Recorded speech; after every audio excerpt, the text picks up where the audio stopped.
Insap, Inspirasi Sabda Gereja Kristus Raja Paroki Bajiro. Para Bapak Ibu dan saudara-saudari pemirsa Insap yang terkasih, yang dicintai Tuhan, salam jumpa, berkah dalam, salam. Pada kesempatan yang diberkati Tuhan ini, kita bersama-sama membuka hati bagi Sabda Tuhan. Kita mencari inspirasi dari Sabda Tuhan untuk perjalanan hidup kita hari ini dan selanjutnya. Dalam nama Bapa dan Putra dan Roh Kudus. Amin. Kita sambut pembacaan dari Injil Santo Yohanes bab 16 ayat 12 sampai dengan ayat 15. Dalam amanat perpisahannya, Yesus berkata kepada murid-muridnya, "Masih banyak hal yang harus kukatakan kepadamu, tetapi sekarang kamu belum dapat menanggungnya. Tetapi apabila Ia datang, yaitu Roh kebenaran, Ia tidak akan berkata-kata dari dirinya sendiri, tetapi segala sesuatu yang didengarnya, itulah yang akan dikatakannya, dan Ia akan memberitakan kepadamu hal-hal yang akan datang. Ia akan memuliakan Aku, sebab Ia akan memberitakan kepadamu apa yang Dia terima daripadaku.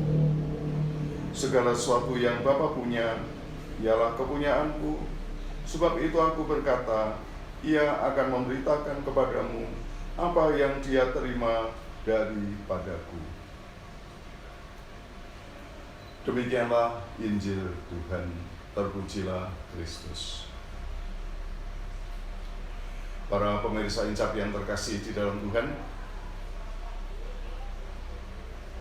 sebutan tentang Roh Kudus yang telah kita renungkan sejak hari Senin yang lalu ada bermacam-macam, dan hari ini secara tegas dikatakan Roh Kudus adalah Roh kebenaran. Roh kebenaran. Dan Roh itulah yang juga membimbing kita kepada seluruh kebenaran.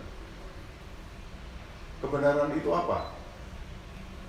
Ya, dalam hal ini kiranya kebenaran itu tidak lain adalah realitas kehidupan yang nyata, terutama pribadi Allah yang hidup dan berkarya, pribadi Allah yang menciptakan segala sesuatu, pribadi Allah yang menyelamatkan kita semua, terutama dengan menebus kita dengan perantaraan Yesus Kristus Putranya, dan selanjutnya berkarya di tengah-tengah kita. Realitas atau kebenaran itu tidak adalah pribadi Allah dan kehadirannya di dalam karya penciptaan dan karya keselamatan. Dan kebenaran itulah yang dikaruniakan Tuhan, diwahyukan kepada kita untuk kita tanggapi di dalam kehidupan kita. Kehadiran Roh Kudus, Roh kebenaran membimbing kita untuk bisa tanggap, bisa menanggapi, dan akhirnya kita semakin masuk di dalam rencana dan kasih Allah itu. Para pemirsa Insap yang terkasih di dalam Tuhan, untuk sampai kepada iman yang penuh dan mendalam, untuk bisa menanggapi kebenaran yang diwahyukan kepada kita semua, tentu dibutuhkan proses dan waktu yang lama dan panjang. Dan seringkali di dalam perjalanan hidup ini, kita terjebak dengan kesombongan kita sendiri sebagai manusia, ketika kita mengandalkan kemandirian kita, kedaulatan kita sebagai manusia. Ya, seperti Adam dan Hawa, ya, di awal penciptaan dulu, rasa-rasanya Adam dan Hawa ini juga tergoda untuk mengandalkan dirinya sendiri, mengandalkan otonominya sebagai manusia,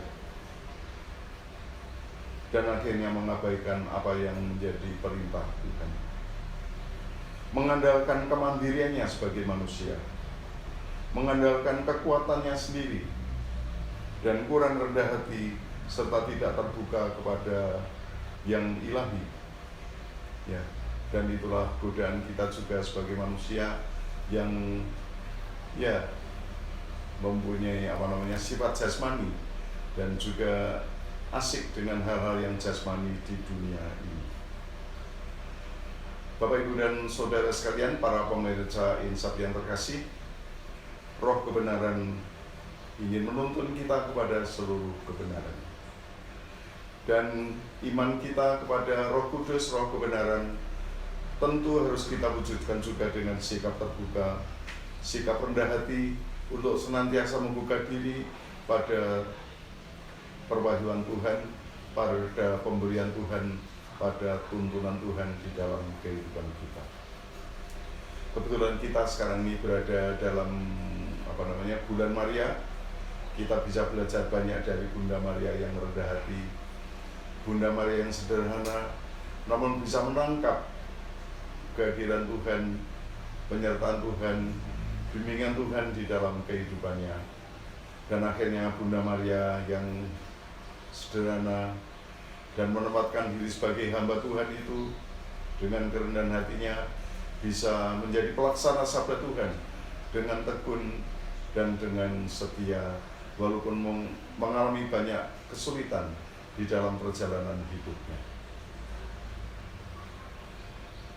Pada pribadi Bunda Maria, Roh Kudus itu juga telah berkarya secara istimewa.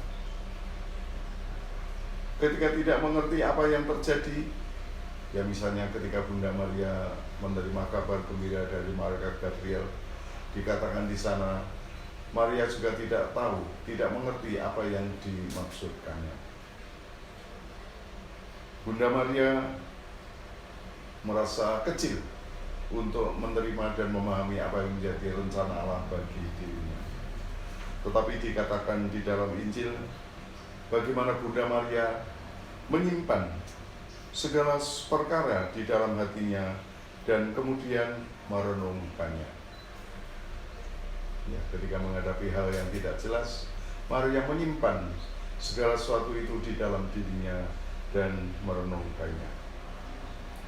Ya, rupanya di dalam diri Bunda Maria terdapat Roh Kudus yang selalu membimbingnya. Dan terutama yang perlu kita teladani adalah kesabaran Bunda Maria, kerendahan hati Bunda Maria untuk tetap menanggapi apa yang jadi kehendak Tuhan yang belum jelas itu dan menyimpannya di dalam hati, merenungkannya di dalam hati. Dan dengan menyimpan segala perkara di dalam hatinya, Bunda Maria membiarkan Roh Kudus itu membimbing dia untuk seterusnya tahap demi tahap bisa memahaminya dan terutama menerimanya, menanggapinya dengan sepenuh hati. Maka Bunda Maria bisa mengatakan, "Aku ini hamba Tuhan, terjadilah padaku menurut perkataanmu." Ini bukan sekedar kata-kata yang biasa saja, tetapi kata-kata yang dilandasi kerendahan hati, kata-kata yang dilandasi suatu keterbukaan terus-menerus untuk menanggapi apa yang menjadi sabda dan kehendak Tuhan. Marilah Bapak, Ibu, dan Saudara yang terkasih, kita senantiasa percaya pada Roh Kudus, Roh kebenaran yang memimpin kita, dan kita tanggapi dengan kerendahan hati, dengan ketekunan untuk mendengar sabda Tuhan lewat inspirasi sabda yang setiap saat boleh kita timba, kita terima. Amin. Terima kasih ya Tuhan atas penyertaan-Mu di dalam kehidupan kami. Terima kasih atas bimbingan-Mu di dalam kehidupan kami lewat Roh kebenaran, sehingga kami boleh bertumbuh dan berkembang di dalam iman kepada-Mu. Demi Kristus Tuhan dan pengantara kami. Amin. Tuhan beserta kita sekarang dan selama-lamanya. Berkat-Mu ya Tuhan, kami mohonkan untuk kami semua, untuk saudara-saudara kami ini, juga untuk seluruh keluarganya.